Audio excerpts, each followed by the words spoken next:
Away from his smile, there's a story behind it. A story of rejection, struggle, pain, and endurance. In Kahuroko village, Laikipia West, we meet one Henry Wambugu, a young man who is not ashamed of telling his story to the world, giving hope and impacting lives. Henry Wambugu was 15 years old when leukemia interrupted his life. Naitwa Henry Wambugu na mimi ni cancer survivor. Before nikuwe diagnosed nilikuwa nimeanza kuumwa na kichwa, kuwa na kiu ya maji sana usiku, probably usiku, then dizziness na sometimes blood vision. Yeah, so kuna siku nilienda shule nikaanza kufeel dizziness, then sina nguvu. Tulikuwa assembly, nikatoka assembly na nikalala, nilikuwa backbench nikalala hapo nyuma. So kulala hapo nyuma muda akakama akaniambia niende hosi. Baadaye nikarudi shule nikakosa nguvu, nikaletwa home na msi fulani best yangu. So kutoka hapo nilikuja, hiyo ilikuwa na Friday, on Saturday bado sikufeel poa, nikapelekwa hosi, but ilikuwa ka private clinic. Sunday tena ikafika sikuwa poa, so nikarudishwa tu tena nikaambiwa cause nikonga pale as in it seems sikonga na damu, nikaambiwa niende nipimwe HB kakuja ikaonyesha niko normal, but yule daktari nilipata aliniambia as in hata kama iko normal hauko, you're not so good. Monday kuamka niliamka na niko na umwa na mbavu, ilikuwa uchungu. So kutoka hapo nikarudishwa huko, akasema hapana, hatutakutibu tena, hatutaguruka dawa zingine, tutakuchukua tukupeleke.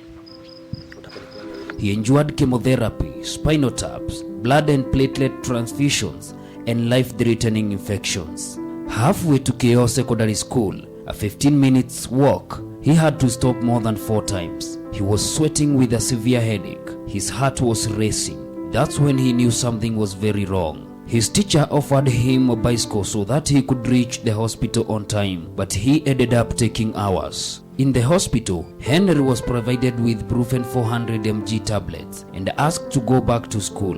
Brufen 400 mg tablets is a non-steroidal anti-inflammatory medicine used to relieve pain associated with osteoarthritis, rheumatoid arthritis, menstrual cramps, muscle aches, headaches, back pain, dental pain, and to treat mild to moderate fever.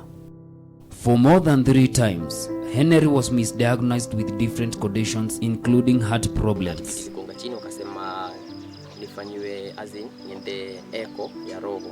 So kwenda echo wanakuja wanasema ana shida ya roho. Tena wakasema niende lab. Kwenda lab wanasema okay, sina shida yoyote iko related na damu. So wakasema wataniadmit na pneumonia cause nilikuwa na bavu. Nikakaa huko tena, nilikuwa na lose weight very fast. Wakaanza kunipima HIV and AIDS. Nilika for 7 days na nilipimwa HIV and AIDS for 3 times. So it's like hawako wanaamini zile test zilikuwa zinatoka. During that time nilikuwa Nyahururu, nilidevelop hadi breathing complications. So wakasema niende X-ray. Kwa kufanywa chest X-ray nikakuja nikaonyeshana niko na vitu azinzi na kama moshi ndani ya kifua. So wakasema nitatumwa Nakuru kuja nifanywe kitu kinaitwa CT scan ya kifua.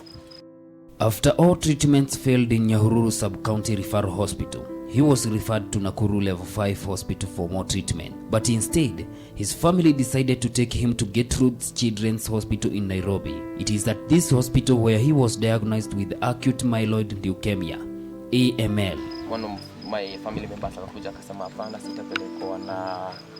sitapelekwa na Nakuru, nitapelekwa Nairobi. Nimeenda nikafanywa kwanza X-ray ya tumbo, nikaangalia nikaonekana sikuwa naenda haja, of which mimi sikuwa nimerealize for a period of about 4 weeks sikuwa nimerealize yet. So nilianza kufanywa na ile kupatiwa dawa za kuniosha tumbo. So nimeenda nimemaliziwa tena, the following day nilikuwa nifanywe transfusion kwa sababu damu yangu bado ilikuwa chini. Kufanywa transfusion nikakuwa poa. Okay, damu ikarudi poa, but bado after 2 days tena ile damu yenye nilikuwa nimewekwa ikarudi chini. So lazima wangetafuta suluhu yenye watapata nayo wajue ni what's happening to my brother. Immediately, he was put into treatment, a process he describes as one of the most painful process ever in his life. So Dr. Kabela akanifanyia rubber puncture, so walikuwa wanatoa bone marrow itumwe kwa lab, ikienda inaenda kuangaliwa vitu mbili, because nilikuwa nime lose weight sana na pia damu ilikuwa imetelemka, so nilikuwa naenda kufanywa scan ya TB ama leukemia. So after 2 days result zilitoka zikakuja, and wakati walienda kutoka morning tulikuwa tunachapa story vizuri, lakini vile walienda wakarudi, walikuja mama akiwa kama mtoko stressed. Tena akarudi akaniuliza swali, akaniambia mama, najua magonjwa gapi ya damu? Nikamwambia najua kuna leukemia, kuna anemia. Mimi hakuna kitu azin kubwa likutoka kwa akili yangu ati kitu kama sijui utafanywa hino. So mimi nilikuwa najua hata kama nilijua tu nitatibiwa na niho. So the following day nilikuwa niende nifanywe niende kwa theater, ndio kitu inaitwa chemotherapy.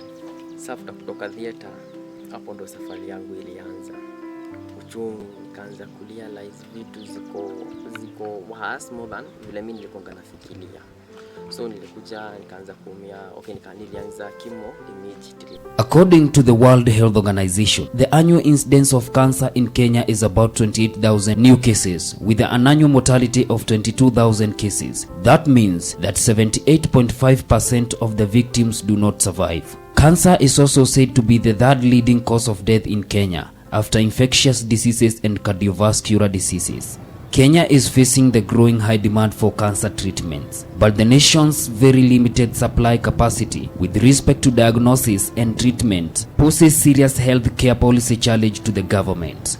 The problem is that on the demand side, the number of patients has been gradually growing and expected to continue. However, on the supply side, the availability of facilities, equipments, and experts appear not to be growing at a commensurate rate, a hindrance for earlier detection, prevention, and treatment of cancer patients. After 2 months, Henry responded very well to leukemia treatments. He was allowed 4 days out of the health facility.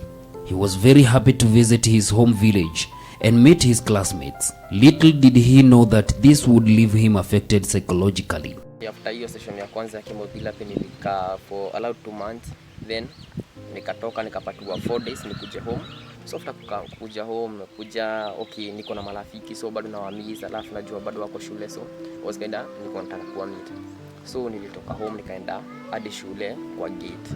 Nikapata marafiki huko, but kuna mmoja alibaki akiambia watu niko na HIV and AIDS. Usiku napata text ati uliambia fulani uko na HIV and AIDS. So nikaanza aldile ya kuanza kujichukia, najua chenye wanasema niko na AIDS na sio mimi sina AIDS. As a result of the stigma and perceived lack of sympathy or support, patients with cancer can be more prone to depression and other psychological issues. After the 4 days break that left him broken, Henry went back to the hospital where he was treated for 45 more days before he was discharged. And for 2 years now, he has lived happily, having conquered blood cancer.